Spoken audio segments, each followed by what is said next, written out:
Welcome to our deep dive into Robert Greene's The Laws of Human Nature. Today we're going to unpack some of the often hidden forces Okay. that drive human behavior, both our own and those around us. This deep dive should really help you navigate relationships Uh-huh. and achieve your goals more effectively. You'll get to peek behind the curtain and understand why people do the things they do. Yeah. So are you ready to get started? Absolutely. Let's do it. Let's jump right into one of Greene's most powerful concepts, the shadow. Okay. What's fascinating about this concept is that it applies to everyone. We like to think of ourselves as these rational beings, but underneath the surface, there's this whole hidden dimension Right. shaping our actions. Yeah. Green calls this the shadow. It's that part of our personality where we tuck away all the desires and impulses we've learned to repress, Yeah. the stuff we consider not so socially acceptable. Right. Right. This shadow isn't just some abstract psychological theory either. No. Green argues it forms early in life as we learn what gets approval and what gets us in trouble. Huh? Those unacceptable parts of ourselves don't just disappear, they get pushed down into the shadow. And the thing is, even if we try to ignore it, the shadow can still influence our behavior Yeah. in subtle ways. Hmm. It can leak out in stressful situations or as we age, revealing sides of people we might not expect. I remember reading about this one study where participants were asked to describe themselves Okay. and then to describe their ideal self. Interesting. What they found was that the traits people most admired in their ideal selves were often the same traits they repressed, Wow. most strongly in their actual selves. Yeah. It's like we project our shadow onto the people we admire. That's really interesting. It's almost like the shadow is a mirror image of our aspiration, a collection of all the qualities we long for but haven't fully embraced. Exactly. And that's why understanding the shadow can be so powerful. Right. It helps us become more self-aware. Yeah. By recognizing the traits we're repressing, we can start to integrate them into our personalities in a healthier way. But it's not just about self-awareness. No, no. Understanding the shadow also helps us understand others better. Absolutely. It's like having X-ray vision into people's motivations. I like that. Think about that super confident colleague who seems to have it all together. Mm-hmm. What if beneath that polished exterior, they're actually harboring deep insecurities? Or consider that friend who's always agreeable Right. and avoids conflict at all costs. What if their shadow side is full of repressed anger and resentment? Yeah, it completely changes how we view the people around us. Yeah. Instead of taking their behavior at face value, we start to see the hidden forces at play. It's like Green is handing us a decoder ring for human behavior. Uh-huh. By understanding the shadow, we can anticipate how people might react under stress. We can see the warning signs before that seemingly calm friend blows up, or before that overly agreeable colleague throws us under the bus. Yeah, that's so important. And the book provides some really practical tips for spotting those shadow signs. For example, Green says to pay attention to contradictions in people's behavior. Oh, Someone who's overly emphatic about their honesty right. might have a shadow full of deceit, or someone who's constantly preaching tolerance might have a shadow full of intolerance. It's true. Green calls these contradictions tells, like in poker. Okay. They're these subtle hints that betray the hidden truth about someone's character. It reminds me of that saying, the lady doth protest too much, methinks. Yes. Like when someone's overcompensating for something they lack, it often reveals more than they intend. Exactly. And the more we understand the shadow, the less likely we are to be fooled by those surface appearances. We can see through the charades Right. and make more informed decisions about who to trust and how to navigate our relationships. And this knowledge can be especially valuable in the workplace. Oh, yeah. Imagine you're in a negotiation. Okay. If you can sense your opponent's shadowed desires, their insecurities, their hidden agendas, you can tailor your approach to get what you want. Yeah. Or imagine you're trying to climb the corporate ladder. If you can identify the shadow dynamics at play within your organization, you can position yourself strategically to advance your career. So understanding the shadow isn't just about personal growth. It can also be a tool for achieving success in all areas of life. That's a great point. It's like Green is giving us this secret weapon to wield in the game of life. But of course, like any powerful tool, it needs to be used ethically and responsibly. But I mean, absolutely. The goal isn't to manipulate people or exploit their weaknesses. Right. It's about developing a deeper understanding of human nature so we can navigate the world with more awareness, compassion, and effectiveness. Okay, so we've covered the shadow, which already feels like a game changer. What other hidden forces does Greene explore in the laws of human nature? Well, one that really stands out and that often works in tandem with the shadow is the power of emotions. Yeah. This idea of the shadow really highlights how much of our behavior is driven by forces beneath the surface. Right. And one of the most powerful of those forces is emotion. We like to think we're these rational beings, making decisions based on logic and reason. Mm-hmm. But Greene argues that emotions play a much bigger role than we'd like to admit. Yeah. In fact, he dedicates a whole chapter to this, calling it the law of irrationality. He says that our emotions are like these powerful currents, constantly shaping our perceptions and influencing our choices. So interesting. What I found so interesting is that Greene doesn't just talk about our own emotions. Right. He also emphasizes how susceptible we are to the emotions of others. Oh, yeah. It's like we're constantly catching each other's moods without even realizing it. Makes sense when you think about it from an evolutionary perspective. Yeah. Back in our tribal days, being attuned to the emotions of the group was crucial for survival. Right. If the leader was panicking, everyone needed to panic so they could react quickly to danger. Right. It was like this built-in early warning system. Exactly. But in today's world, that same instinct can sometimes lead us astray. Think about how easily negativity can spread through an office, or how quickly a calm protest can turn into a riot. Exactly. And Greene argues that understanding this emotional susceptibility is key to navigating the world more effectively. Yeah. We need to be aware of our own emotional triggers, Mhm. the things that push our buttons and make us act irrationally. And just as importantly, we need to be able to read the emotional cues of others, Yeah. because those cues can often tell us more than words ever could. You know, one of the most captivating examples Greene uses to illustrate this point is the story of Ernest Shackleton's Antarctic expedition in 1914. Oh, wow. His ship got trapped in the ice, stranding his crew in this incredibly hostile environment for months. Oh, yeah. Talk about a pressure cooker of emotions. Absolutely. And Greene argues that Shackleton's ability to read and manage those emotions was just as crucial to their survival as his navigational skills. I see. He describes how Shackleton would subtly mirror the mood of his crew. If they were feeling anxious, he'd acknowledge those fears, but also project an aura of calm determination. Right. And if they were feeling despondent, he'd find ways to inject humor and hope into the situation. He even organized these elaborate games and theatrical productions to keep their spirits up. Really? Yeah. It's incredible how he uses emotional intelligence to maintain morale and prevent the group from descending into chaos and despair.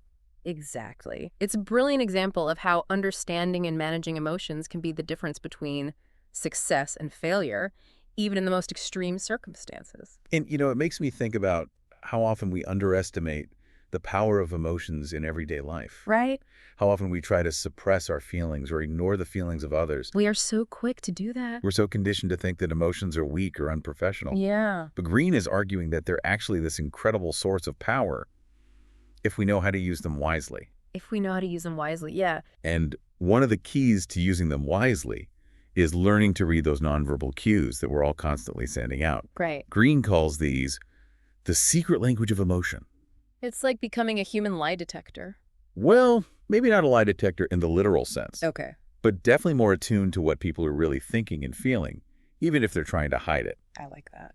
Greene describes all these fascinating nonverbal signals, from micro-expressions to body language to subtle shifts in tone of voice. He goes into detail about all this stuff. He even talks about how the way someone walks or sits can reveal their emotional state. Yeah. For example, someone who takes up a lot of space with their body language is likely feeling confident and assertive, Right. while someone who shrinks back or avoids eye contact might be feeling insecure or anxious. It's like having this whole new layer of information about the people around us. Exactly. And the more attuned we are to those nonverbal cues, the more effectively we can communicate and connect with others. Yeah.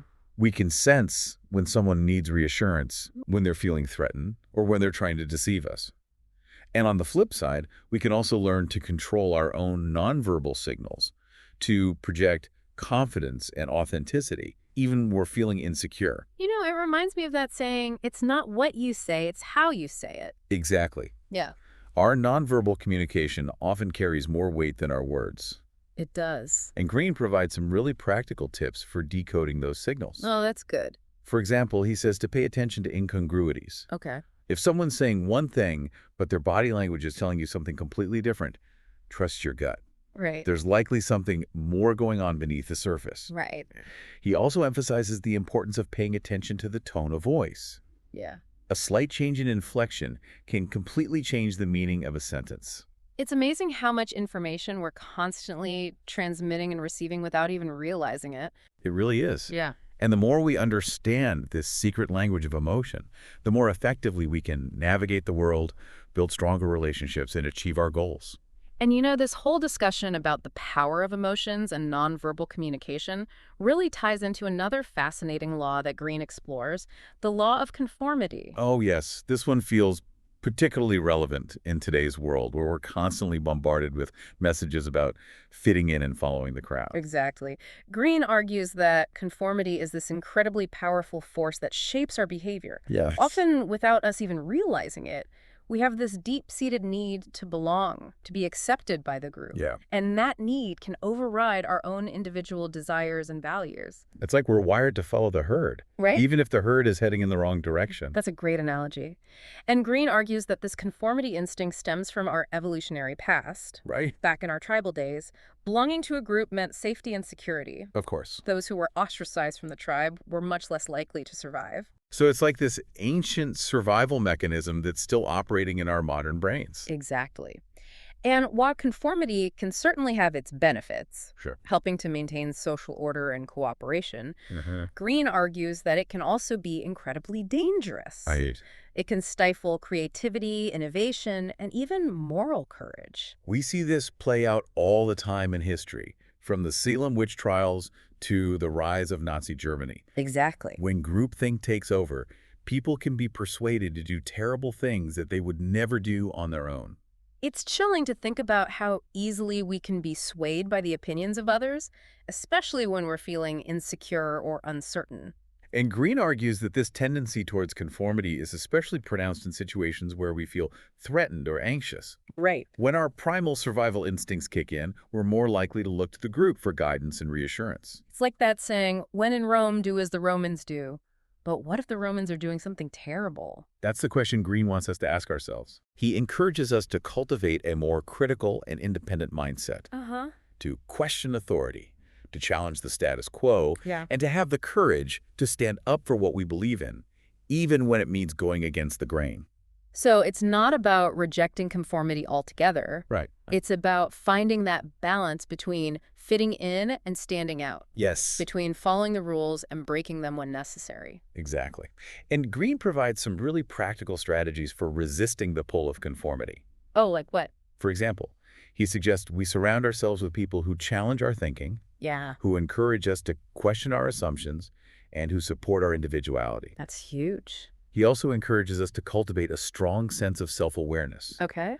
to understand our own values and beliefs, and to be willing to defend them, even when they're unpopular. It's like building up this inner compass that can guide us through those moments of doubt and uncertainty so we don't get swept away by the tide of conformity. Exactly. And, this whole discussion about conformity makes me think about another law that Greene explores, the law of fickleness. Ooh, fickleness. That sounds intriguing.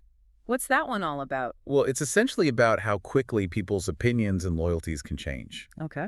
Greene argues that fickleness is this inherent part of human nature. He says that our beliefs and allegiances are much less stable than we'd like to admit. So it's like we're all just leaves blowing in the wind, Good. constantly shifting our direction based on whatever force is strongest at the moment. That's a great image. And Greene argues that this fickleness is especially pronounced in groups and crowds. Makes sense. He says that when people gather together, they tend to lose their individual sense of reason and morality, Right? becoming more susceptible to suggestion and manipulation. It's like the mob mentality takes over and everyone gets swept up in the collective frenzy. Exactly. And Greene offers a fascinating historical example to illustrate how fickle crowds can be. The French Revolution. Oh, tell me about it. He describes how quickly public opinion shifted during those tumultuous years. Mm-hmm. One day, the people would be cheering for a particular leader, Uh-huh. and the next day, they'd be calling for his head. It's wild. It's a reminder that popularity and power are often fleeting. What's in vogue today could be out of favor tomorrow. Precisely.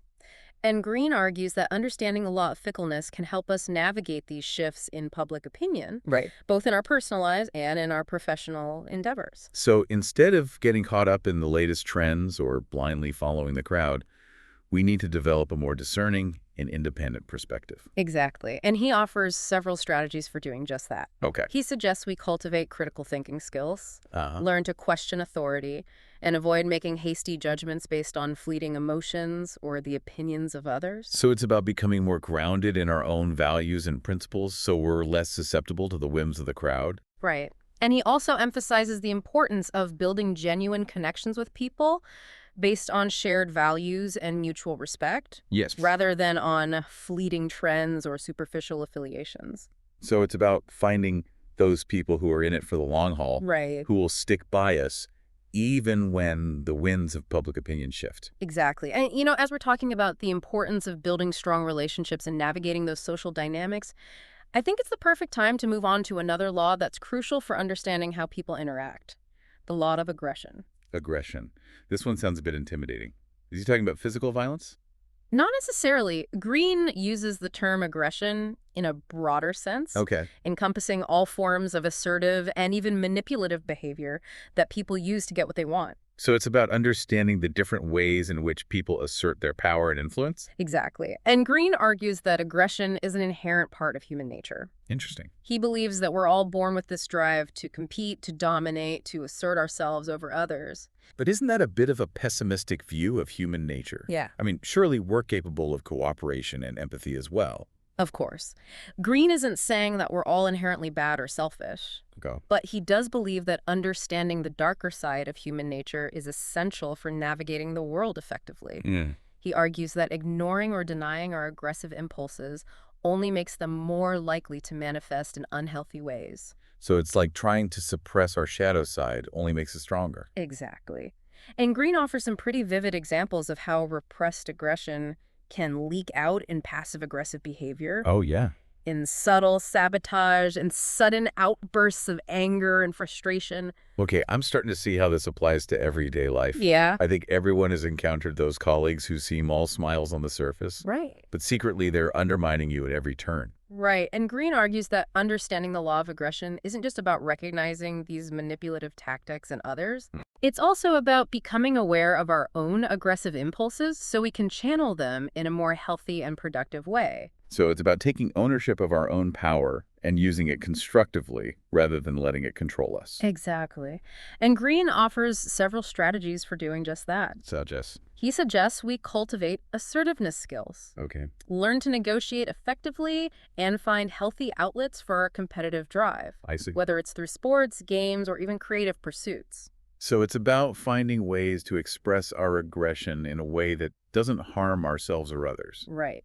And he emphasizes that mastering the law of aggression isn't about becoming a bully or a manipulator. It's Yeah. about understanding the dynamics of power and learning to navigate them with skill and integrity. That makes sense. It's like knowing the rules of the game so you can play it strategically, but always playing fair. Exactly. Yeah. And Greene offers a fascinating historical example to illustrate how aggression can be used both destructively and constructively.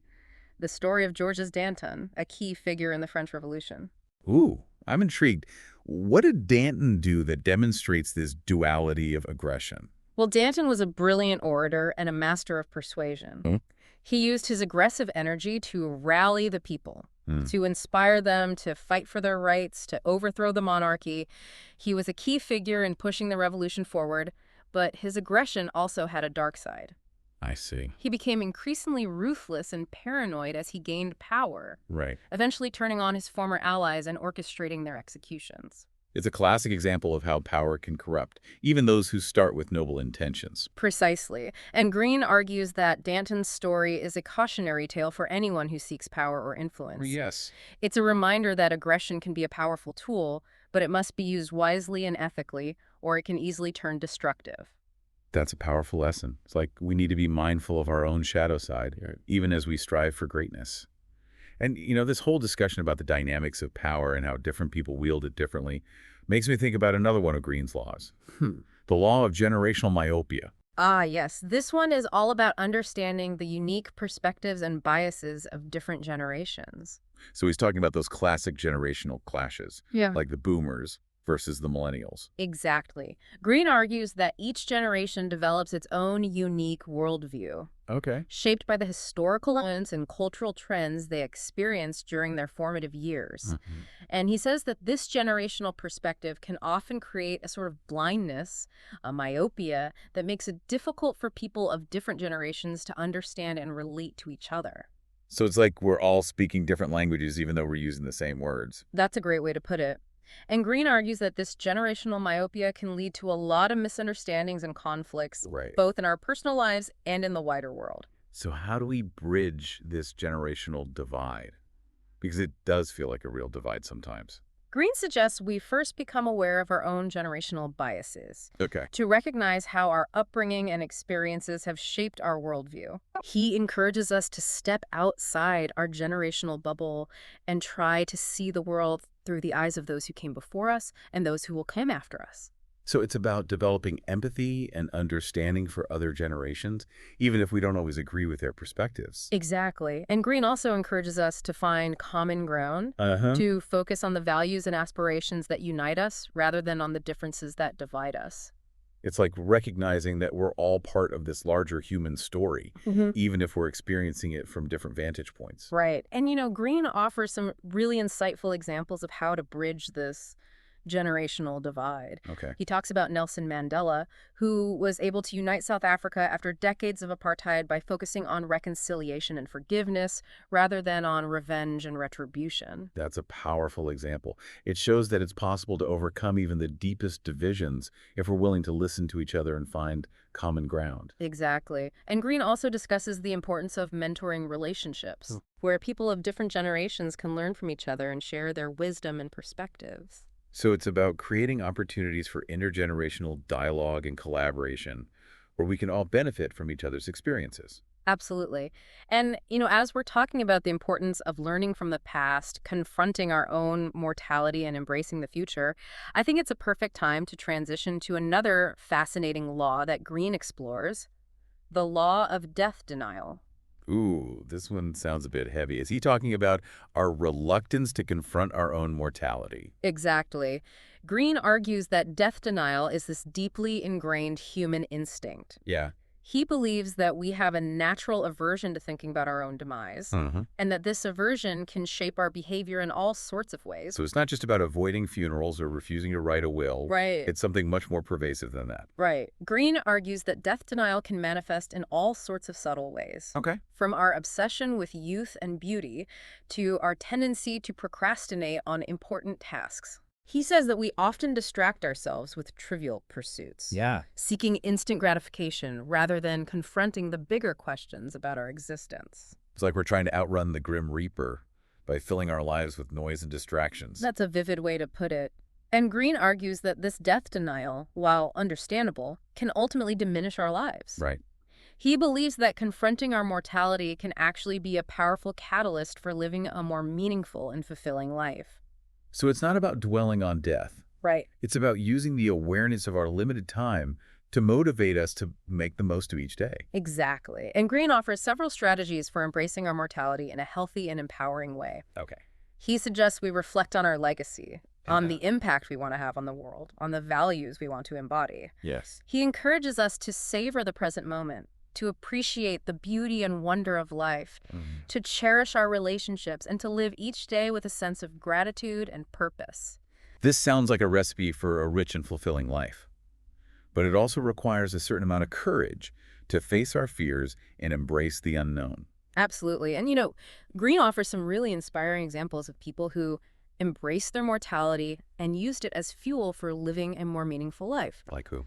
He talks about the writer Flannery O'Connor, who continued to write prolifically even while battling a debilitating illness that eventually claimed her life. Wow, that's incredible. Yeah. It shows that even in the face of death, we can still find meaning and purpose. Exactly. And Greene also discusses the importance of finding ways to transcend our physical limitations, Yeah. whether through our creative work, our relationships, or our contributions to the world. Wow. He believes that by leaving a positive legacy, we can achieve a kind of symbolic immortality. So it's not about denying death. It's about finding ways to live on in the hearts and minds of others. That's a beautiful way to put it.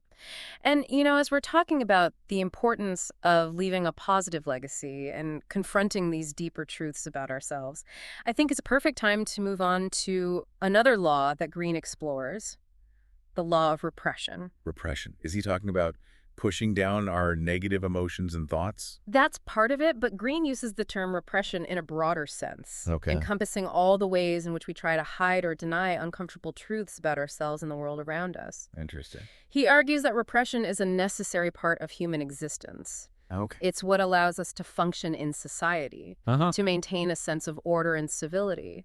But when taken too far, repression can become a source of neurosis and unhappiness. So it's like we're building up this wall of denial, trying to protect ourselves from pain and discomfort. But in the process, we're also blocking out joy and authenticity. That's a great way to put it. And Greene argues that excessive repression can lead to all sorts of problems, Oh, wow. from anxiety and depression to physical ailments and relationship issues. I see. He says that when we repress our emotions and thoughts, they don't just disappear. Yeah. They fester beneath the surface, Right. eventually finding ways to express themselves in unhealthy ways. So it's like trying to hold a beach ball underwater. Eventually, it's going to pop back up, Exactly. often with more force than we anticipated. Exactly. And Greene offers several strategies for dealing with repression in a healthier way. Yeah. He suggests we cultivate self-awareness, Mm-hmm. learn to identify our defense mechanisms, and find safe and constructive outlets for expressing our emotions and thoughts. So it's about becoming more comfortable with our own shadow side, Right. acknowledging the parts of ourselves that we might not like to admit exist. Right.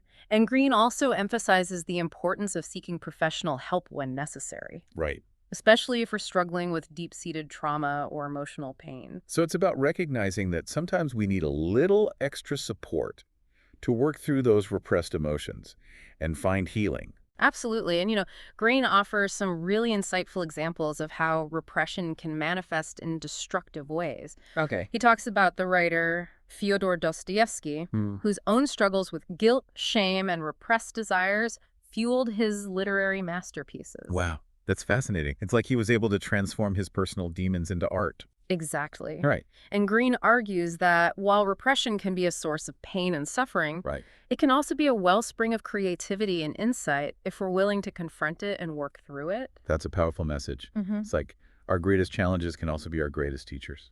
Absolutely. And, this whole discussion about confronting our inner demons and embracing our shadow side really ties into another fascinating law that Greene explores. Huh. And it's one that I think we can all relate to. The law of envy. Ooh, envy. This one feels particularly relevant in today's world, It is. where we're constantly bombarded with images of other people's perfect lives on social media. Exactly. Greene argues that envy is this primal emotion that's deeply ingrained in human nature. Yes. He believes that we're all wired to compare ourselves to others, and that this comparison can easily trigger feelings of inadequacy and resentment. So it's not just about wanting what other people have. It's about feeling bad about ourselves because we don't have it. That's the toxic element of envy that Greene highlights. He says that envy can be an incredibly destructive force, Right. both for individuals and for society as a whole. Yeah. It can lead to sabotage, backstabbing, and even violence. So it's not just a harmless emotion. It's something we need to be mindful of and manage effectively. Absolutely. And Greene offers several strategies for dealing with envy in a healthier way. Like what? He suggests we focus on cultivating gratitude, appreciating our own unique strengths and accomplishments, and celebrating the successes of others rather than resenting them. So it's about shifting our mindset from scarcity to abundance, recognizing that there's enough success to go around. Right. And he also encourages us to avoid comparing ourselves to others, Yeah. especially on social media, where people tend to present highly curated versions of their lives. That's a great point. Yeah. Social media can be a real breeding ground for envy. It can. And Greene suggests we use social media more mindfully, Okay. focusing on connecting with people who inspire us and uplift us, rather than those who trigger our insecurities and envy. So it's about curating our online experience to support our well-being rather than feeding our negativity. That's a great reminder. And speaking of negativity, Greene also explores another emotion that can be equally destructive: resentment. Ah, yes, the law of resentment. Yes. This one's all about the dangers of holding on to anger and bitterness. Yeah. Letting past hurts fester and poison our present. I think everyone has experienced resentment at some point. course. But Greene sees to suggest that it can be a much more insidious force than we realize. Absolutely.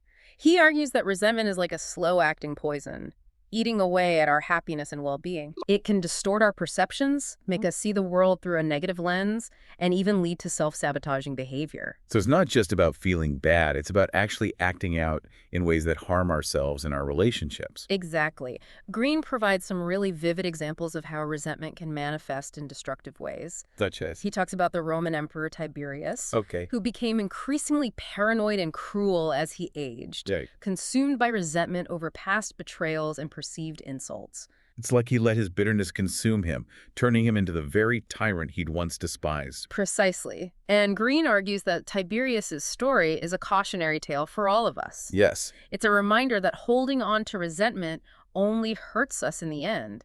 It doesn't punish those who've wronged us. It just poisons our own hearts and minds. So how do we break free from this resentment trap? Because it does feel like a trap. Greene suggests we first become aware of our own resentful tendencies. Okay. To recognize when we're holding on to past hurts and letting them fester. Ah. He encourages us to practice forgiveness, not for the sake of those who've wronged us, Right. but for our own peace of mind. So it's not about condoning bad behavior. It's about releasing ourselves from the burden of carrying that anger and bitterness. Exactly. And Greene also encourages us to focus on cultivating gratitude, to appreciate the good things in our lives rather than dwelling on the negative. It's like that saying, holding on to anger is like drinking poison and expecting the other person to die. That's a powerful image. And, you know, as we're talking about the importance of letting go of negativity and embracing gratitude, I think it's a perfect time to transition to another law that Greene explores, the law of short-sightedness. Short-sightedness. Is he talking about our tendency to focus on immediate gratification rather than long-term goals? Exactly. Greene argues that short-sightedness is this inherent human weakness. Yeah. He believes that we're wired to prioritize the present over the future, to seek out quick rewards even if they come at the expense of our long-term well-being. So it's like that classic marshmallow experiment, where kids are offered one marshmallow now or two marshmallows if they can wait a few minutes. Exactly.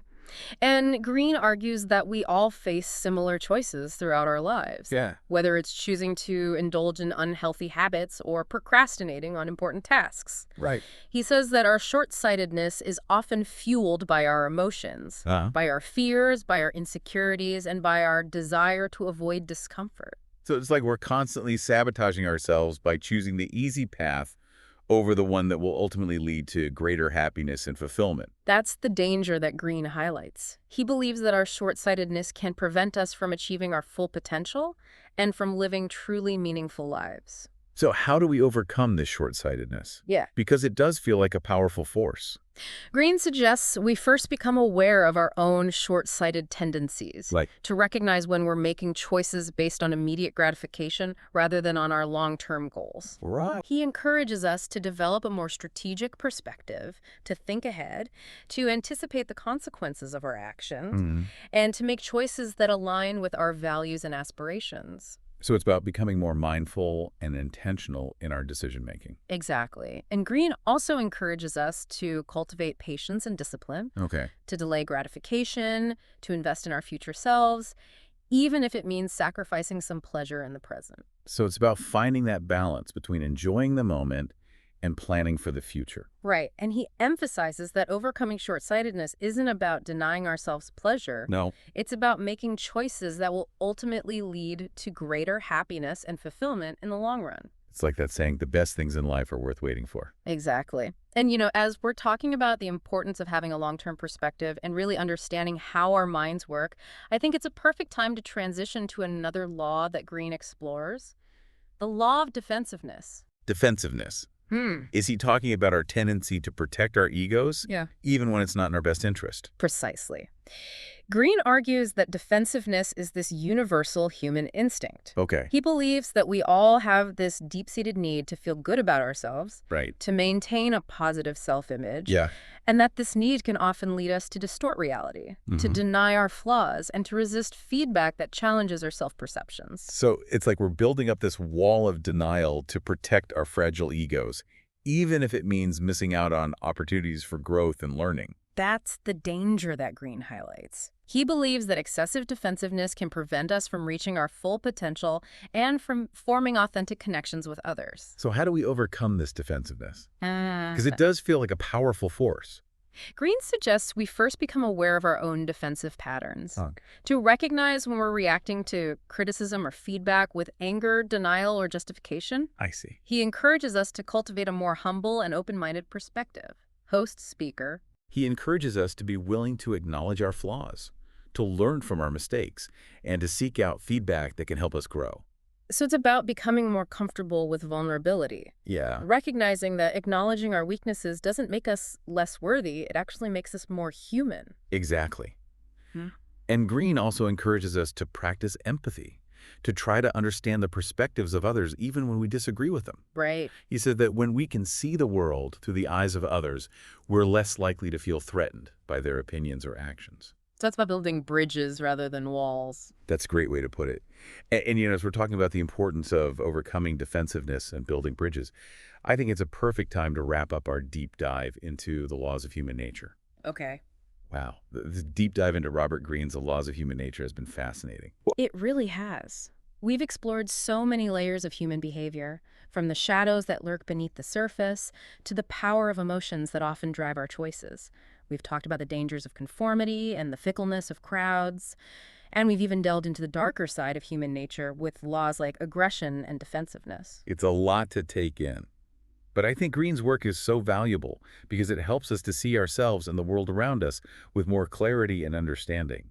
It's like he's giving us a new lens through which to view human interactions. And while Greene doesn't shy away from the darker aspects of human nature, he also offers a lot of practical advice for navigating these challenges and for living a more fulfilling life. One of the things that really struck me is how interconnected these laws are. Oh, yeah. They're not just isolated concepts, they're woven together into this complex tapestry of human behavior.